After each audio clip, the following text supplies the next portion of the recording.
elevado. Palavra é sua, Pedro. Depois você me devolve a reunião às 20h35, por favor. Hein? Pode deixar. Boa noite, pessoal. Boa noite aí para todo mundo. O pessoal que tirou aí o feriado para continuar a nossa rotina aqui normalmente, né? Estudando aí o Livro dos Espíritos. E enquanto o Heraldo estava fazendo a peça, me veio à mente assim, né? Porque tem um professor, hoje ele não dá aula mais na USP, mas ele deu aula lá durante muito tempo, que é o professor Clóvis de Barros Filho. E as palestras dele são muito boas, ele é muito eloquente, ele envolve o público, facilita muito o entendimento, então ele traz esses ensinamentos de todos os filósofos sobre um tema específico e faz com que a compreensão sobre aquele assunto fique muito mais fácil. E é interessante porque durante as palestras, os cursos, os encontros, os podcasts que ele participa, ele sempre traz um ponto também um tanto quanto motivacional ou emocional. E tem uma palestra, uma parte muito boa, que é até um recorte de uma palestra que ele fez, que ele fala sobre o brio, que como as pessoas hoje não têm brio para as coisas, né? E brio no sentido assim de pegar para estudar e se dedicar e fazer e tudo mais. E aí ele fica falando, olha, você vai estudar lá física, por exemplo, você vai ter que ir lá no ensino médio estudar física e decorar as formas lá de velocidade, que eu já nem lembro qual que é direito.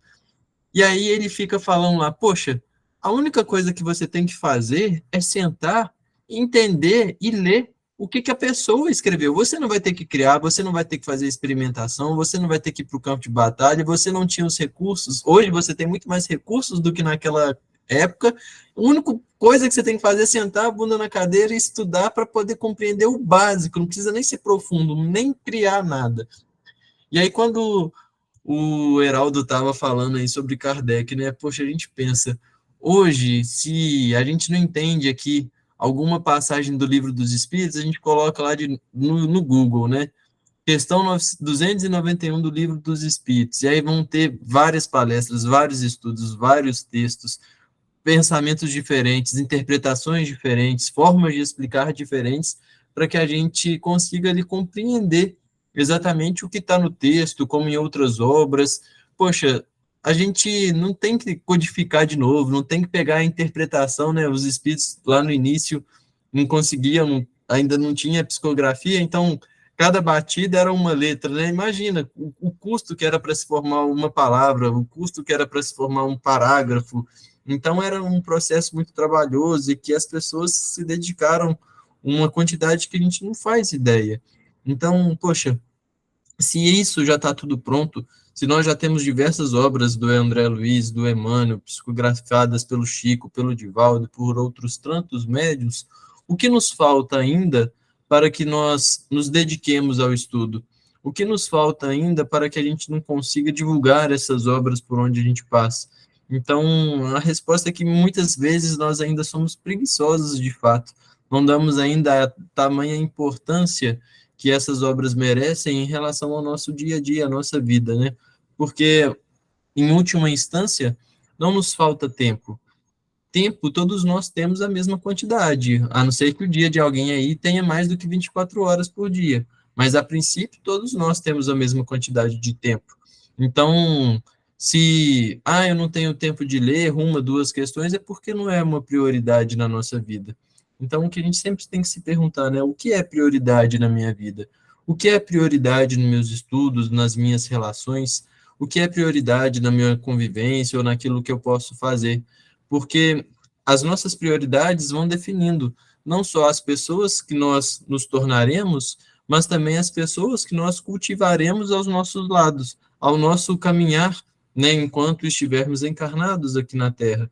Porque dependendo da prioridade que nós dermos à nossa vida, se eu tenho uma prioridade de ter uma vida um tanto quanto mais materialista, uma vida mais desvairada, desregrada, com muitas questões no terra a terra, provavelmente o meu círculo de amizades, as pessoas mais próximas a mim, também estarão com esses mesmos tipos de prioridade.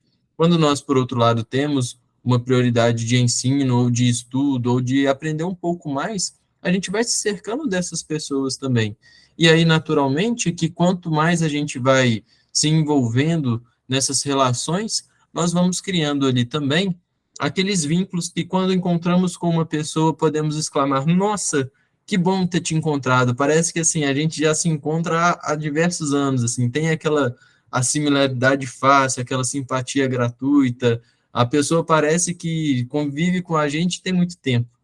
Mas, por outro lado, também, ao longo da nossa jornada, encontraremos aquelas pessoas que teremos uma certa dificuldade de conviver, uma certa dificuldade de ter, pelo menos, as obrigações, né, as relações respeitosas em que a gente tenha que cumprir, seja na própria família, no próprio trabalho, no ambiente onde a gente estiver.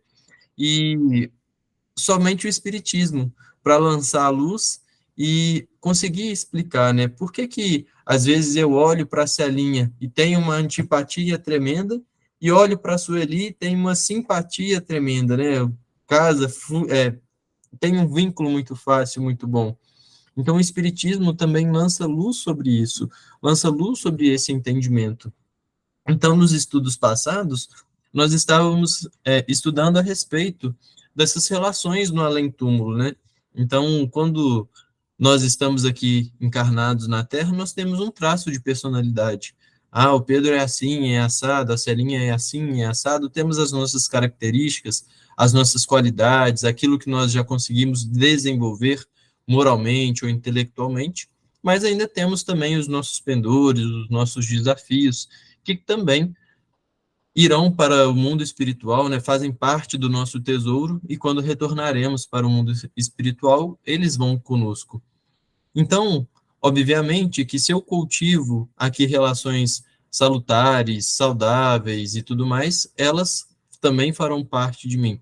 Se eu tenho relações de antipatia, elas também continuarão existindo fora do mundo corporal, fora desse corpo físico. E é justamente sobre isso que Kardec vai abordar nesses temas. Ele quer entender como que se dá essas relações de simpatia e de antipatia entre os espíritos. E também ele vai abordar nessas questões que nós vamos estudar na noite de hoje, sobre essas metades eternas, né, essas almas gêmeas. Então, vamos vendo aí o que ele vai falar para nós no estudo de hoje a respeito desses temas. Eu vou perguntar a TT se ela puder, se ela pode ler nas questões para a gente, que aí fica mais fácil aqui para mim também. Pode ser, TT? Posso sim, claro. Então tá. Então Vamos lá, então. Questão 291. Além da simpatia geral, oriunda da semelhança que entre eles exista, votam-se os espíritos recíprocas afeições particulares? Ou seja, além dessa simpatia geral, né, que a gente, através das semelhanças que nós temos, né, sobre as nossas próprias escolhas iguais, vamos dizer assim. Então, por exemplo, aqui a simpatia, uma simpatia geral, né, que oriunda de uma semelhança entre todos nós desse grupo, é termos abraçados a causa espírita, né, termos abraçado a doutrina espírita, ou seja, isso é uma coisa que nos faz sermos simpáticos, que nos aproxima, que nos torna-se unidos, né? Então, ele diz, poxa, quando votam-se os espíritos recíprocos afeições particulares, ou seja, quer entender como é que se dá essa relação. E aí os espíritos vão responder explicando como essa simpatia se dá. Vamos lá. Do mesmo modo que os homens, sendo, porém, que mais forte é o laço que prende os espíritos uns aos outros, quando carentes de corpo material, porque então esse laço não se acha exposto às vicissitudes das paixões. Eu vou ler de novo, Pedro, que eu acho que do mesmo modo que os homens, sendo, porém, que mais forte é o laço que prende os espíritos uns aos outros, quando carentes de corpo material, porque então esse laço não se acha exposto às vicissitudes das paixões. Ou seja, o que ele está querendo entender e o que os espíritos estão querendo dizer aqui nesse trecho. É o seguinte, então nós temos aqui essa simpatia, uma simpatia aqui no mundo corporal, aqui enquanto encarnados. Vamos dizer que enquanto aqui na doutrina espírita, essa simpatia seja o nosso elo, né, o que nos mantém unidos e simpáticos uns aos outros. Acontece que ainda no mundo corporal, nós sabemos que a matéria influencia muito mais as nossas escolhas, as nossas paixões, os nossos desejos, e muitas vezes nos cega dos valores morais e dos valores reais que nós, enquanto espíritos, cultivamos. Então, muitas vezes, nós, enquanto espíritos, já podemos ter um certo nível de consciência desses valores, mas que enquanto estamos mergulhados na matéria, nesse corpo físico, podemos, às vezes, nos equivocarmos nas nossas escolhas, fruto da influência da matéria. Então, quando nós retornarmos ao mundo espiritual, desfeito esse corpo físico, onde essa matéria densa e grosseira não estará já tanto nos influenciando naturalmente, que por estarmos livres do corpo material, por não termos esses laços mais que vão nos ligar às paixões terrenas, as nossas simpatias, elas até se expandem, elas ficam mais fáceis, vamos dizer assim, porque, por outro lado, nós, por não termos o corpo físico, acabamos deixando para trás esses vícios, essas paixões que muitas vezes são influenciadas por conta da matéria, né? Então, quando nós retornamos ao mundo espiritual, é facilitada essa simpatia, porque aí sim nós não teremos mais o peso da matéria e naturalmente conseguiremos enxergar o outro com mais detalhes, com mais clareza, com mais realidade e percebermos os valores reais de cada um, assim como os outros também nos conseguirão enxergar os nossos, né? Heraldo, fica à vontade.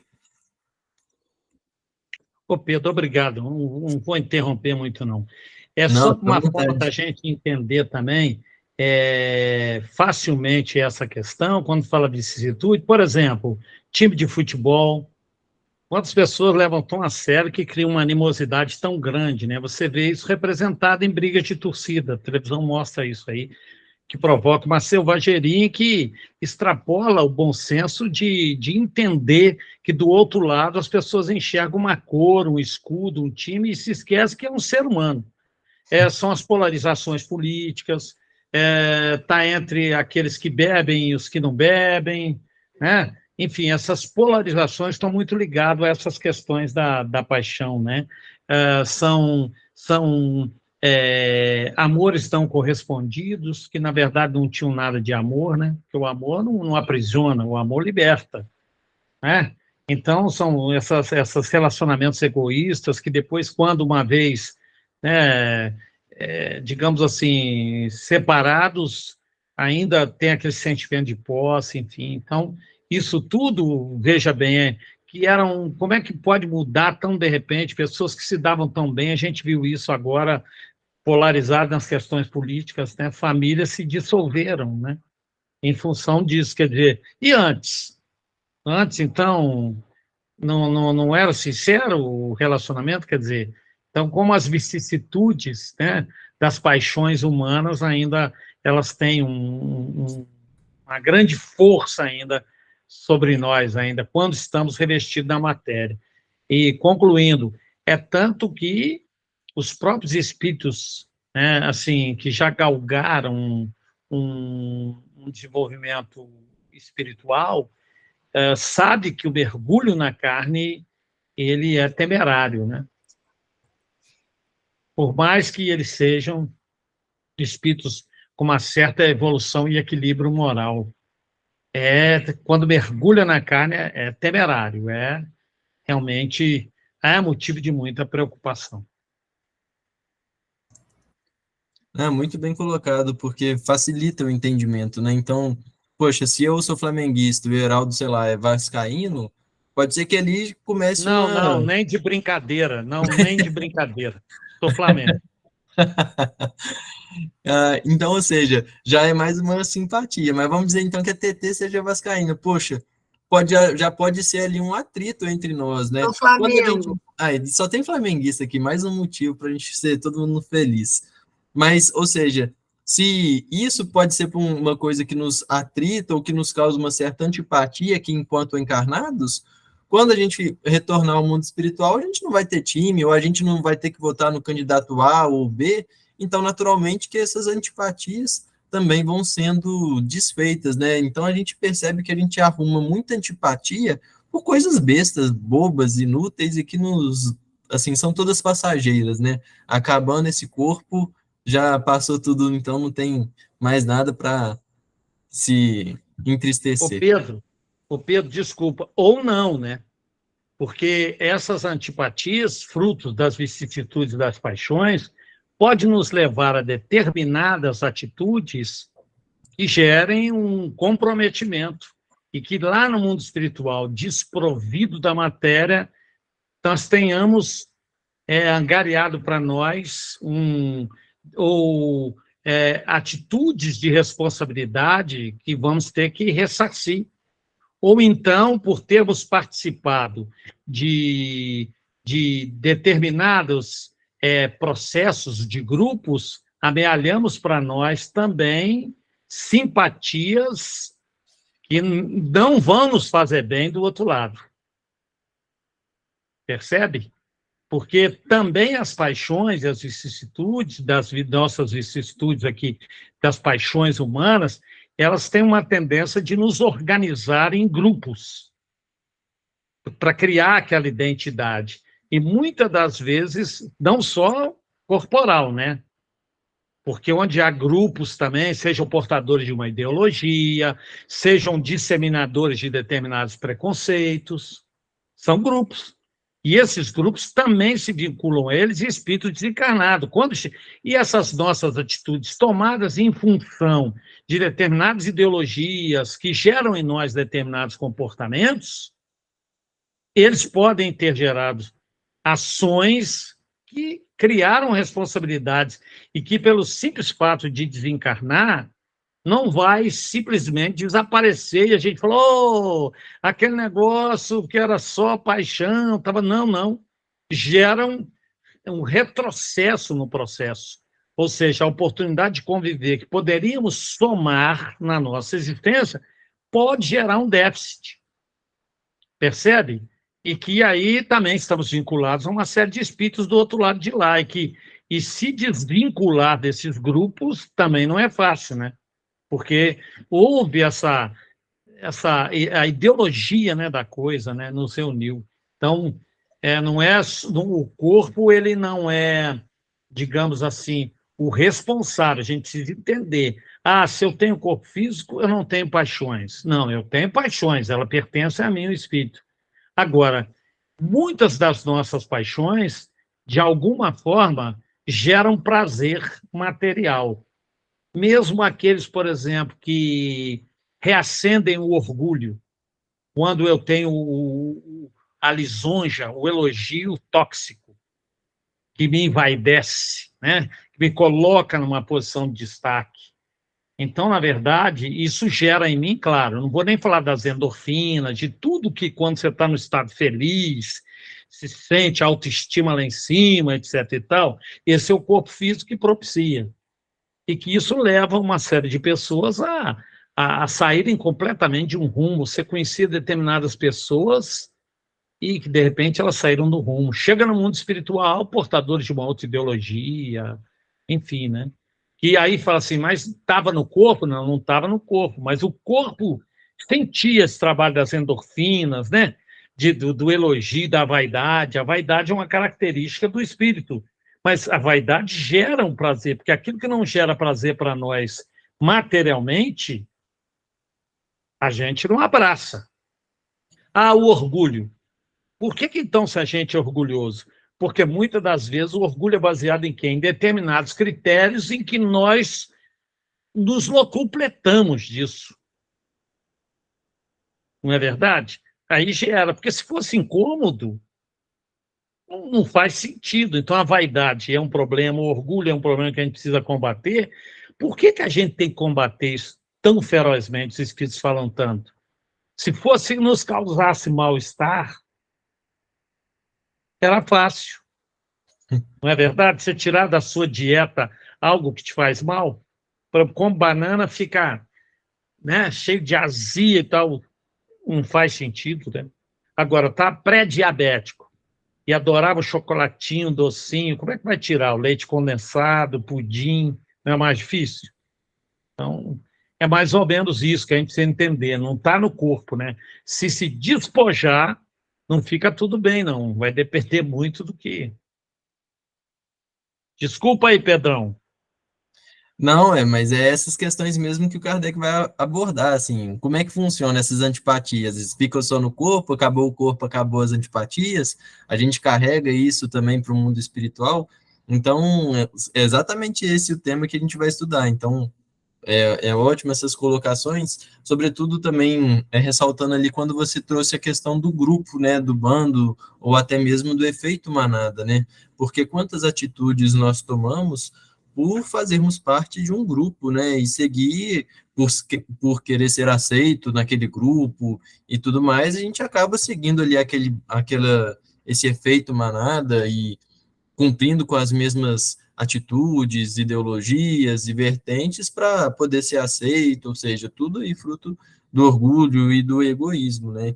Por isso as nossas escolhas são muito importantes, porque diz um amigo, na verdade essa é uma frase, né, do filósofo chamado Jim Rohn, que as 5 pessoas com que você mais passa tempo, elas vão definir quem é você, né? Elas vão definir quais são os seus hábitos. E aí, trazendo isso para o mundo espiritual, não são só os 5 encarnados, né? Também são os 5 espíritos, o que você mais cultiva, a sua frequência ali vai ditar quais são os seus hábitos, quais são suas escolhas, com quem você está sendo acompanhado, né?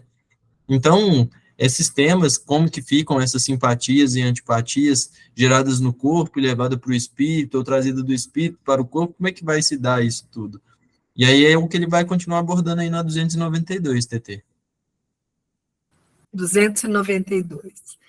Alimentam ódio entre si os espíritos?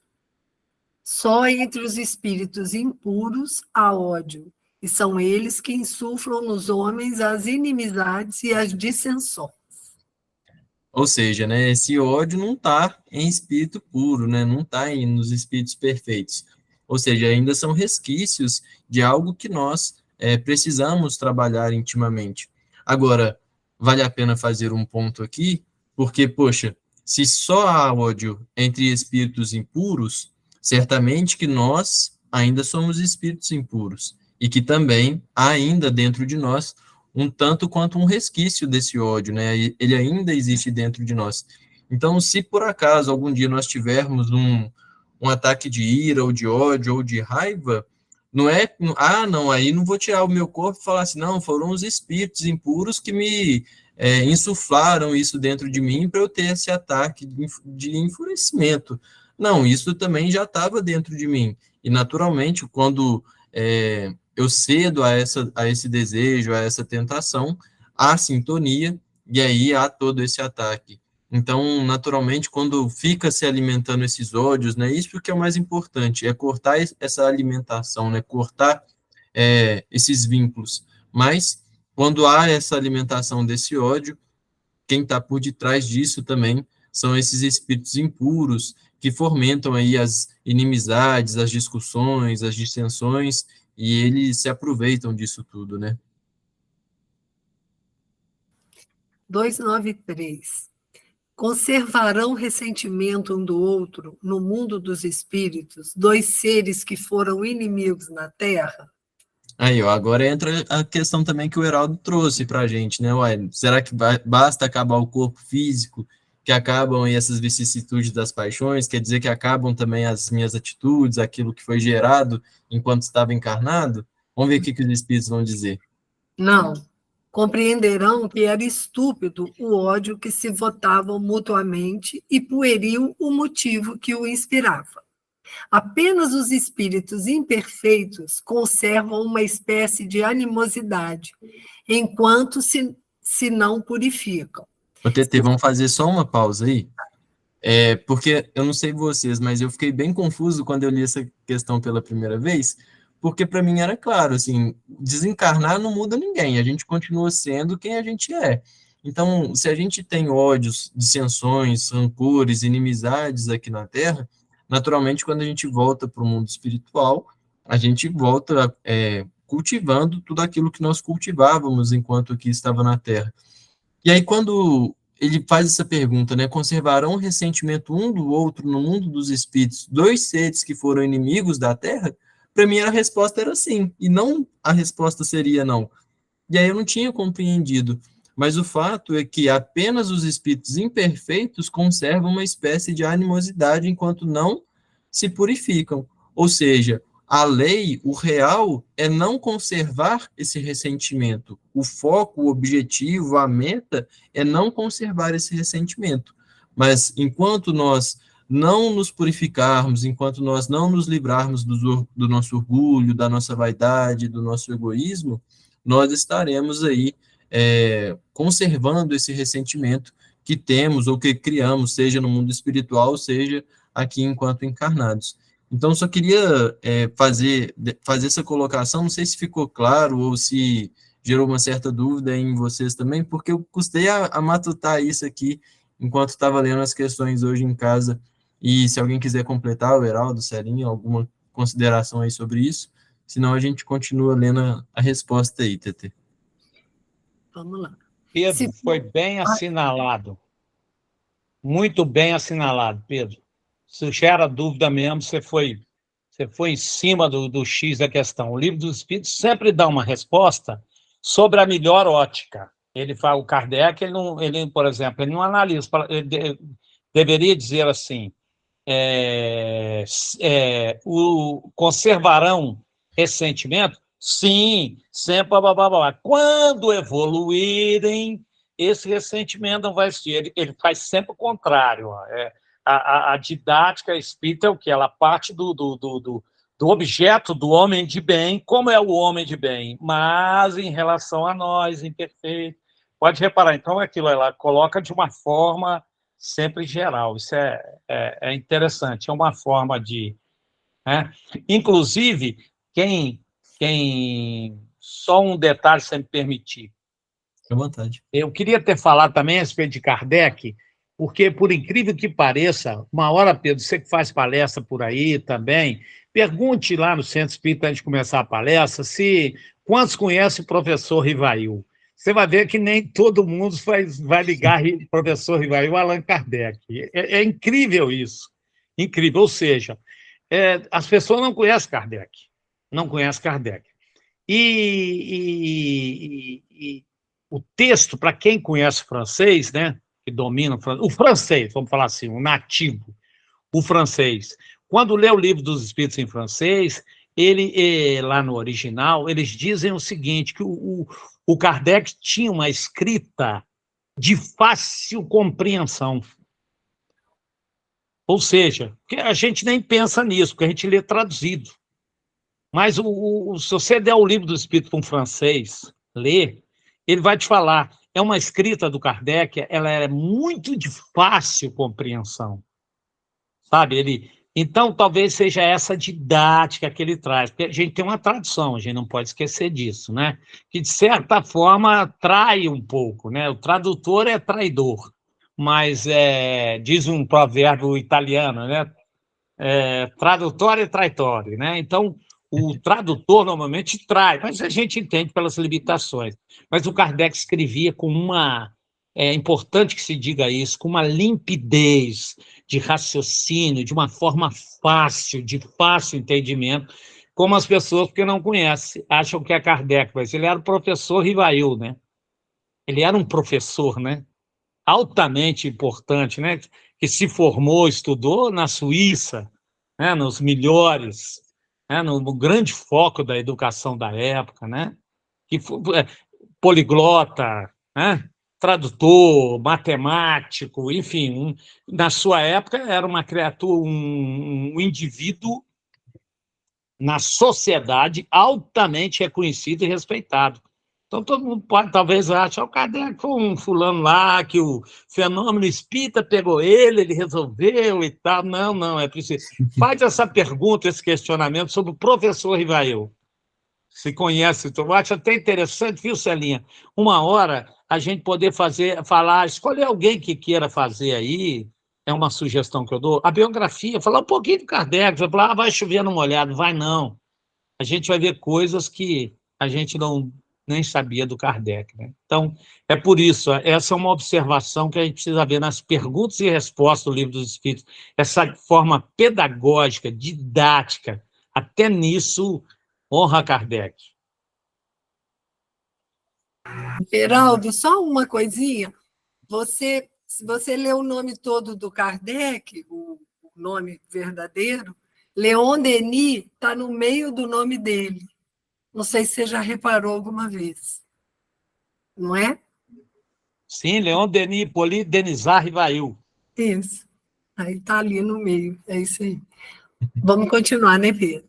Se foi unicamente o interesse material o que os inimizou, nisso não pensarão mais, por pouco desmaterializados que estejam.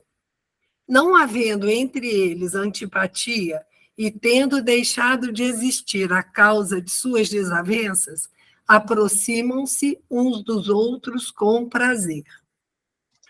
Sucede como entre dois colegiais, que, chegando à idade de ponderação, reconhecem a puerilidade de suas dissensões infantis e deixam de se mal querer. Então, assim, aqui os espíritos deixam bem claro, né? Depois o Kardec coloca a nota aí também. Então, aí volta também naquela primeira questão que a gente conversou na noite de hoje, né?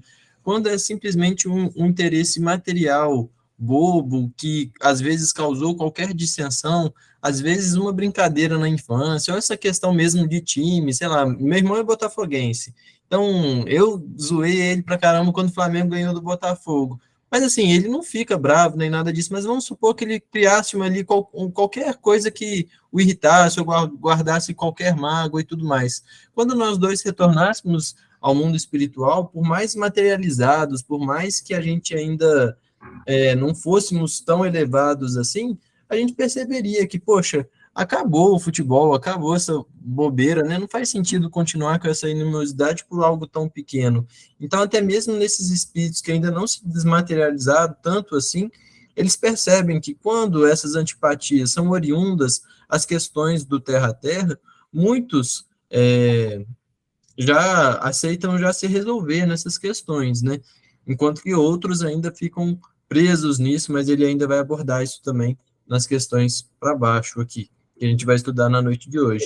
Então, é essa questão, né, de simplesmente o amadurecimento do espírito, de olhar para as animosidades e falar assim, poxa, eu tô com essa dissensão com a TT por conta só disso, é só isso que nos distancia um pouco, vamos acabar logo com isso e vamos resolver essa questão, né? Não faz sentido para a gente continuar com essa animosidade. 294. A lembrança dos atos maus que dois homens praticaram um contra o outro constitui obstáculo a que entre eles reine simpatia?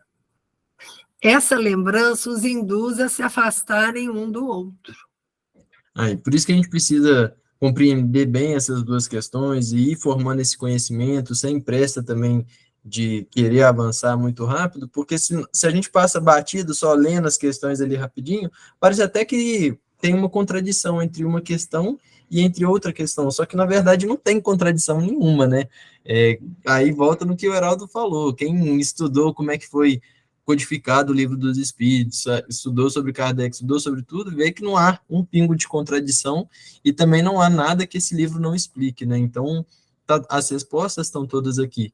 Então, essa lembrança dos atos maus, daquilo que gerou alguma dissensão, alguma animosidade, que os homens praticaram aqui na Terra, um contra o outro, essa lembrança os induz a afastarem um dos outros, né? Então, é natural se a TT um dia, sei lá, bateu boca comigo por qualquer motivo que for. Quando eu conservo essa lembrança, naturalmente eu estou cultivando aquilo que eu tenho como lembrança da TT, que é esse momento de fúria, de bate-boca ali de um com o outro. E, naturalmente, isso me faz afastar da TT, me faz repelir a TT, não quero passar por esse momento de novo. E aí eu fiquei pensando, e me veio à mente também, uma questão que é o seguinte, a gente percebe que poxa, ok, somos espíritos ainda imperfeitos, então em algum instante da nossa convivência, certamente teremos alguns ataques, daremos alguma resposta, agiremos de algum jeito que não agradará aos nossos entes queridos, porque é natural que todos nós, no centro espírita, nos nossos locais de trabalho, nós engolamos muitos sapos, ficamos ali tranquilo, temos essa aparência de sermos todo mundo bonzinhos, pacíficos e amarmos uns aos outros. Enquanto que nós, quando retornarmos aos nossos lares, muitas vezes essa paciência ela não existe, né? Essa boa vontade de querer explicar de novo ou de querer ouvir novamente, muitas vezes não se faz presente. E aí, sem querer até mesmo, né, por desleixo, muitas vezes nós acabamos magoando as pessoas que estão mais próximas a nós. E aí, principalmente, né, nas relações, seja aí quando a gente ainda mora com os nossos pais, ou depois enquanto casado, né, vamos colocar aí um marido e uma mulher. Poxa, naturalmente a Carol vai ver coisas em mim que ela gosta, mas terá coisas também que ela não gosta, e o contrário também, e é assim em qualquer relação. E muitas vezes, isso já é dado estatístico, né, o pessoal que estuda essa parte de relacionamento, muitas vezes acontece que a gente foca tanto nos defeitos do nosso parceiro que a gente acaba esquecendo de ver as qualidades e que a maioria dos divórcios acontecem por justamente ficar focalizado tanto nos defeitos, no que a gente não gosta, no que nos magoou, e ficar rememorando aquilo, que aí, naturalmente, a gente vai afastando essa pessoa, mesmo que nós estejamos, por exemplo, casados. Então, a gente vai cada vez mais se distanciando, vive aquela relação só aparente, às vezes não tem mais nenhum vínculo, por quê? Porque ficou cultivando a discussão que teve no passado, ficou cultivando uma viagem que não pôde ser feita, enfim, qualquer coisa que não agrade a essas pessoas. Então, uma vez num seminário, o psicólogo estava até explicando isso, né, que, assim, o tanto de gente que ele atende, que consegue, ele é especialista nessa parte de relacionamento, que muitos casamentos que ele atende, que estão em crises, são refeitos com um simples hábito. A pessoa, né, o parceiro ali, ele tem que simplesmente acordar pela manhã, ou antes de dormir, e escrever uma qualidade do seu companheiro. Só isso, escrever uma qualidade assim durante todos os dias. E ele fala que é impressionante o resultado que isso causa. Por quê? Porque a partir do momento em que nós começamos a enxergar que ele é obrigado a escrever uma qualidade, ele é obrigado a enxergar uma qualidade que ele já sabe que tem, mas que esquece porque está focado nas lembranças negativas. Então, poxa, olha que exercício bom para a gente resolver qualquer animosidade. Então, eu posso ter tido um bate-boca danado com a TT, mas aí eu posso lembrar qual é uma qualidade que a TT que eu sei que ela tem. E aí eu vou lá, anoto, até simplesmente eu esquecer, ou aquela lembrança ser insignificante. Frente a tantas qualidades que a TT tem, aquele defeito simplesmente não tem problema, porque defeito todos nós ainda temos. Então, a gente cultivar essa lembrança de momentos de dissensões, de discussões, só vai simplesmente nos afastando uns aos outros, né? Então, é um processo que nós precisamos trabalhar, e se nós queremos evoluir, precisamos sim mudar aí a nossa forma de enxergar essas dissensões e resolver essas antipatias, né? 295. Que sentimento anima, depois da morte, aqueles a quem fizemos mal neste mundo? Se são bons, eles vos perdoam, segundo o vosso arrependimento. Se são maus, é possível que guardem ressentimento do mal que lhes fizestes e vos persigam até, não raro, em outra existência. Deus pode permitir que assim seja, por castigo. Aí, ó, e a gente vai dando conta daquele tema que o Heraldo trouxe de novo, né? Não basta acabar o corpo físico, os nossos atos reverberam, né? Somos herdeiros de nós mesmos. Então, aqueles que nós fizemos mal neste mundo, se já são pessoas boas, se são de fato bons, eles nos perdoam se de fato nós nos arrependermos. Então, quando nós analisamos lá a obra do Céu e Inferno, no Código Penal da Vida Futura, o processo começa com o quê? Com arrependimento. ele é o primeiro passo. Se de fato não houver o arrependimento sincero do coração, com aquele desejo ardente de pedir uma desculpa, de pedir perdão, para que os laços sejam refeitos, não existe o perdão, né? Então, o arrependimento é o primeiro passo. E aí, se a gente se arrepende e a pessoa é boa, eles vão nos perdoar tranquilamente.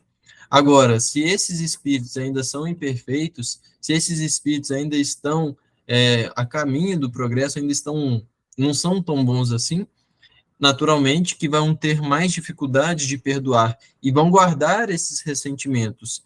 E aí podem até perseguir, né? A gente já vê nas obras espíritas diversos relatos, diversos casos disso. Talvez, assim, o mais emblemático quando me vem à mente é a história do Divaldo Franco com Máscara de Ferro, né? Até pela questão do filme, eu acho que fica fácil o entendimento e a gente consegue gravar melhor quando a gente tem essa experiência de visualizar, ouvir, ler a história, entender, e aí esses ensinamentos vão fixando no nosso conhecimento. Então, veja bem, o Máscara de Ferro perseguiu ali o Divaldo durante anos e anos e anos afinco, tentou com que ele se suicidasse, tentou de tudo para que prejudicasse a vida do Divaldo Franco. E ele perseverava, continuava e rezava, e nada do Máscara de Ferro sumir, até que ele pedia a Jesus, né, e falava assim, olha, eu ainda vou ter uma oportunidade para poder romper essa antipatia que ainda existe, sua por mim. Divaldo já tinha pedido perdão a ele, mas ele, o Máscara de Ferro, ainda não aceitava o perdão, ele ainda ficava firme nessa antipatia, nesse remorso, nesse ressentimento do mal que provavelmente, de algum atrito que teve entre os dois. E esse atrito só é resolvido até que um dia o Divaldo, na Mansão do Caminho, recebe uma criança para ser acolhida. Ou seja, recebeu ali uma oportunidade. Na época ele ainda não sabia de nada, mas simplesmente envolve a criança nos seus braços, põe ela para dentro e começa a cuidar. E quando ele começa a cuidar dessa criança, aí aparece de novo para ele Máscara de Ferro, né? E ele aparece ali já todo mexido, com um semblante completamente diferente daquele que ele costumava aparecer para o Divaldo Franco. E o motivo dele estar tão diferente assim é porque Divaldo percebe logo essa feição dele, já estavam acostumados nessa perseguição, e aí o Máscara de Ferro fala a ele, olha, você vai cuidar dessa criança? E aí o Divaldo diz, vou cuidar com muito carinho, com muito amor, como se fosse um filho meu. E aí ele fala, então agora eu vou ter que parar de te perseguir, para que você cuide muito bem dessa criança, porque essa criança foi minha mãe, em uma outra existência. Ou seja, é a bênção da reencarnação, facultando ao Divaldo e ao Máscara de Ferro uma quebra aí de uma antipatia que já durava anos e anos e anos afinco. Ou seja, mesmo que por orgulho, mesmo que por egoísmo da parte do Máscara de Ferro, era esse o motivo de simplesmente do Divaldo poder cuidar da mãe em uma nova reencarnação, fizesse com que essa antipatia fosse quebrada e os dois pudessem aí seguir o rumo, né, para que tudo fosse encaminhado e tudo desse certo. Então, muitas vezes, por que isso é permitido, né? Por que Deus permite que esses espíritos ainda possam perseguir quando a gente faz algum mal, tem algum atrito? Até mesmo como uma prova ou como expiação para o nosso próprio crescimento. Então, ele permite tudo isso. Então quer dizer que vai ter sempre alguém que vai ter que nos perseguir para que... Não é isso. Não há nenhum determinismo, né? Mas Deus deu o livre-arbítrio, e se a pessoa decide fazer essa perseguição, decide não perdoar, naturalmente que na sabedoria divina, ela vai fazer com que dali surja algum ensinamento, do que ali tem algum proveito, tem algum ensinamento que vai ser benéfico para ambas as partes, né? Então, isso tudo está envolvido aí nesses laços de antipatia e simpatia que nós vamos criando ao longo das existências. 296. São suscetíveis de alterar-se as afeições individuais dos espíritos? Não, por não estarem eles sujeitos a enganar-se. Falta-lhes a máscara sob que se escondem os hipócritas. Daí vem que, sendo puros, suas afeições são inalteráveis. Suprema felicidade lhes advém do amor que os une. Ou seja, né, a grande questão é que a gente precisa nos tornarmos puros, porque aí as suas afeições são inalteráveis, não importa ali o que aconteça, o que se passa, o que possa a pessoa escolher ou não, tudo aquilo não vai nos afetar, né? Não muda ali a afeição que a gente sente por uma pessoa. Então, quantos pais a gente vê e mães nessas obras espíritas, poxa, o caso ali do Gúbio, né? O espírito ali completamente envolto nas trevas, com um poder, com uma força, melhor dizendo, muito grande ali nas trevas, e ainda assim a mãe estava lá defendendo, lutando para que ele pudesse, de fato, mudar de vida, mudar as atitudes, mudar o pensamento, perceber os equívocos que eles estavam passando. Então, ou seja, estava trabalhando ali, sabia que todas as escolhas que o filho tinha feito estavam equivocadas, mas isso não mudava o amor que ela sentia por ele, não mudava o amor que ela devotava a ele. Então, as afeições individuais não mudavam, não tinha essa máscara hipócrita de acordo com o nossa própria vaidade, né? Heraldo.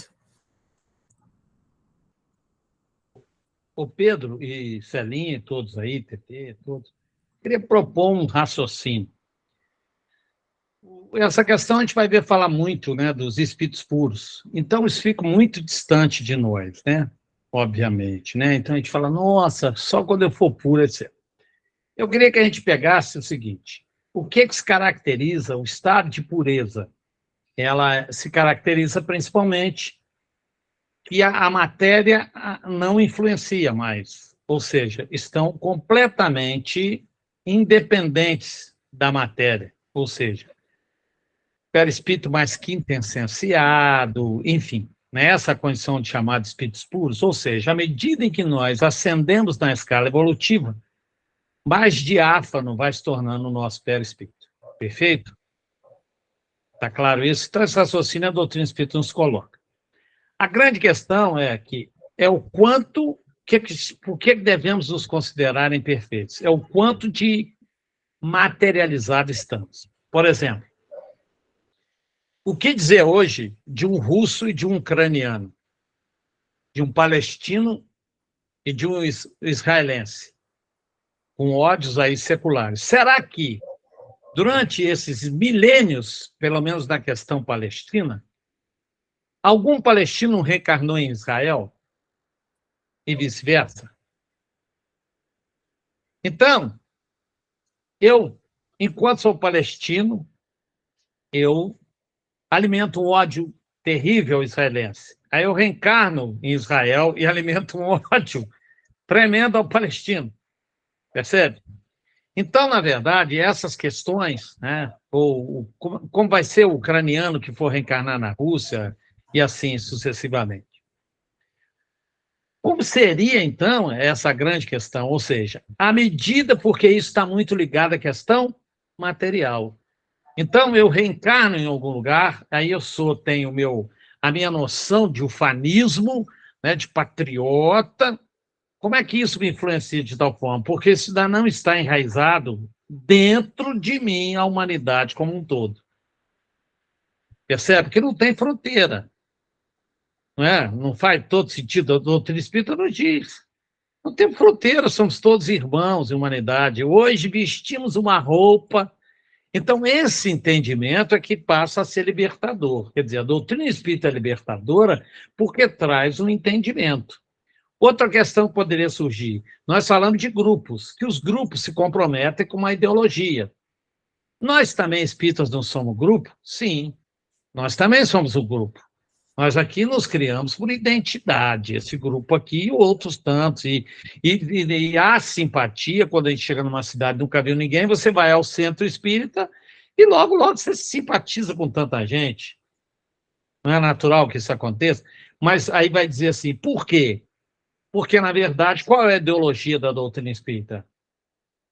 Todos nós somos irmãos, filhos de um mesmo pai, e qual é o maior mandamento? Amar ao próximo como a nós mesmos. Então, não tem problema nenhum sermos um grupo, desde que o problema que nós temos é ainda não ter conseguido implantar no nosso comportamento essa ideologia.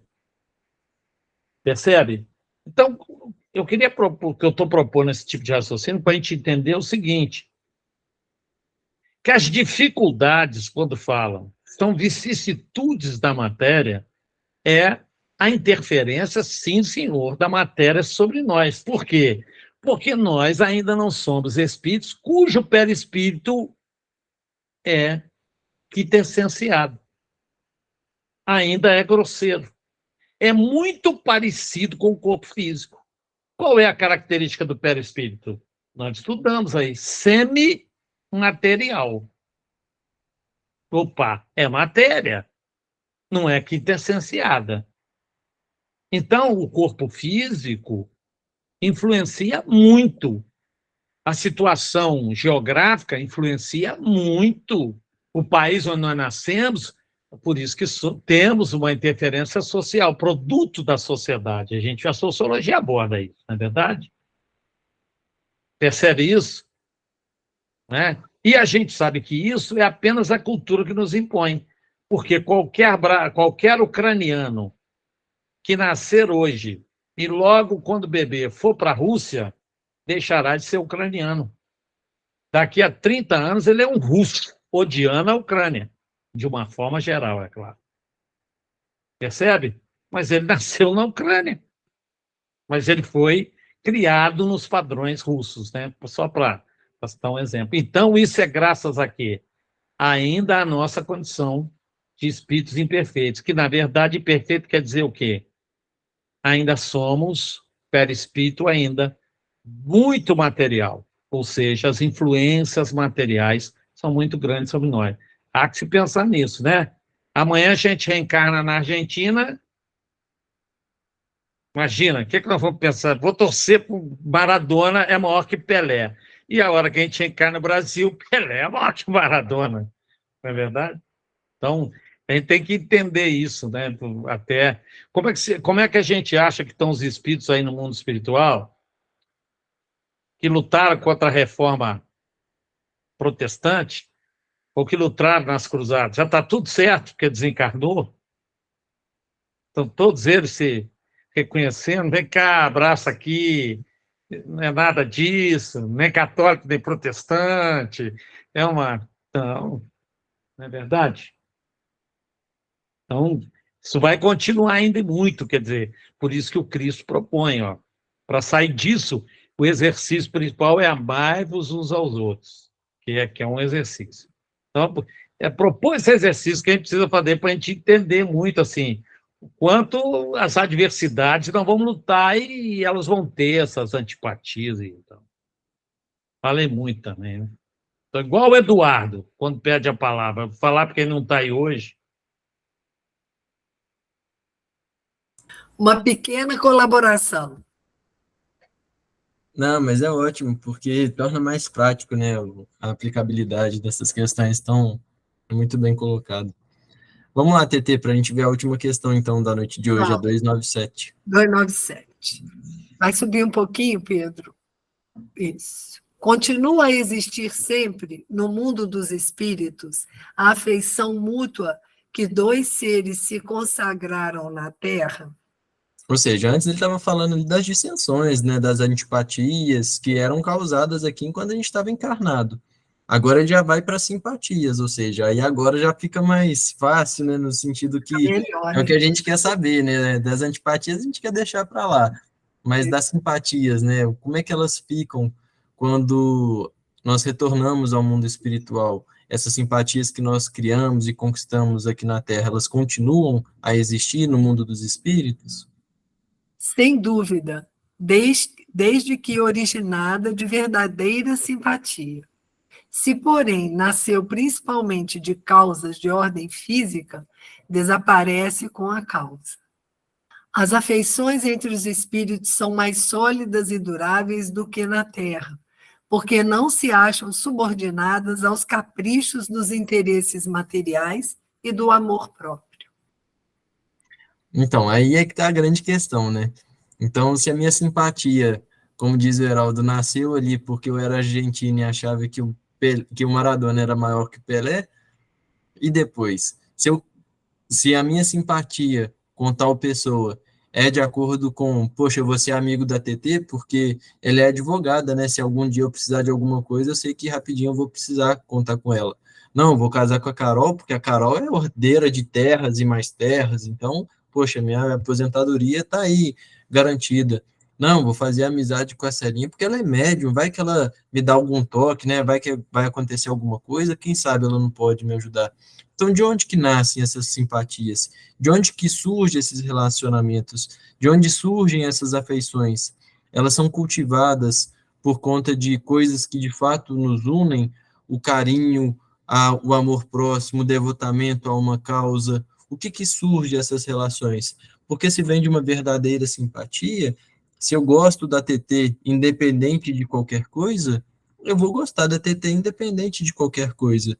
Mas se a origem dessa minha simpatia pela TT é de ordem física, ou é de ordem de alguma posição social, de alguma posição financeira, quando retornar ao mundo espiritual e tudo aquilo passar, como é que vai cultivar? Aí, naturalmente, acabam-se essas simpatias.